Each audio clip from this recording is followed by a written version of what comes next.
మన మధ్యలో దేవుని సేవలో నంద్యాలలో బలముగా వాడబడుతున్నటువంటి దైవజనులు రెవరెండ్ ఏలియా గారు, ఎంఎస్ ఏలియా గారు మన మధ్యలో ఉన్నారు.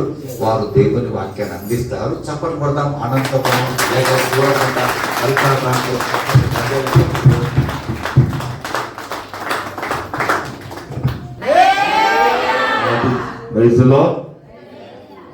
దేవుణ్ణి చేర్చుకోకుండా, ఆయన దగ్గర నేర్చుకోకుండా, మనసు మార్చుకోకుండా ఈ లోకంలో నువ్వు సమర్థాన్ని సమకూర్చుకొని ఆఖరికి ఇదిగో నా ప్రాణమా తినుము త్రాగుము సుఖించుము ఇంకా ఏమేమో చేయమంటే దేవుడు అంటున్నాడు, ఈ రాత్రి నీ ప్రాణం అడుగుతున్నారు.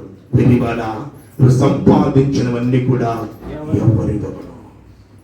ఈ రోజు నువ్వు బ్రతికి ఉన్నావంటే కేవలం దేవుని కృప. నువ్వు ఇంకా నడుస్తున్నావంటే దేవుడి కృప. నీ చేతులు పని చేస్తున్నాయంటే దేవుడి కృప. నీ నోరు పని చేస్తుందంటే దేవుడి కృప. నీ కనులు ఇంకా పని చేస్తుందంటే దేవుడి కృప.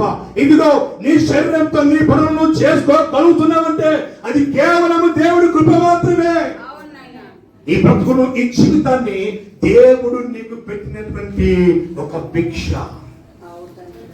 దేవుడు నీకు పెట్టినటువంటి ఈ భిక్ష అయినటువంటి ఈ జీవితాన్ని దేవుని పని కొరకు వాడుతున్నావా, లేకపోతే నీ పనుల కొరకు, నీ తలపుల కొరకు, నీ ఆలోచన కొరకు, నీ స్వార్థం కొరకు ఉపయోగించి దేవుడిని దూరం అవుతున్నావా?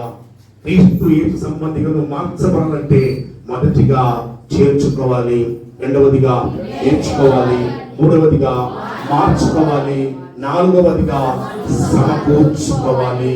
మొదటిగా చేర్చుకోవాలి, రెండవదిగా, మూడవదిగా, నాలుగవదిగా, ఐదవదిగా ఓర్చుకోవాలి. ఎవరైనా ఇబ్బంది పడుతున్నారా? ఓర్చుకో. ఎవరైనా ఏడిపిస్తున్నారా? ఓర్చుకో. నీ భర్తను ఇబ్బంది పడుతున్నాడా? ఓర్చుకో. నీ భార్యను ఇబ్బంది పడుతుందా? ఓర్చుకో. నీ ఇంటి వాళ్ళని వేధిస్తున్నారా? అప్పుల వాళ్ళు బాధిస్తున్నారా? ఇదిగో సమస్యలు ఎక్కువైపోయి, బాధలు ఎక్కువైపోయి, ఇరిగింటి దగ్గర పొరిగింటి దగ్గర సమస్య చేత నువ్వు నలిగిపోతున్నావా? ఓర్చుకో. అంతేకాని నేనందుకో నాకు శక్తి ఉంది, నాకు బలం ఉంది, నాకు బలగా ఉంది, నేను అంతా చేస్తాంటే అదిగో బయట ఉన్న వానికి లోపల ఉన్న నీకు కంటే హెచ్చైనది నీ కృపా, నీ కృపా. ఆకాశము కంటే హెచ్చైనది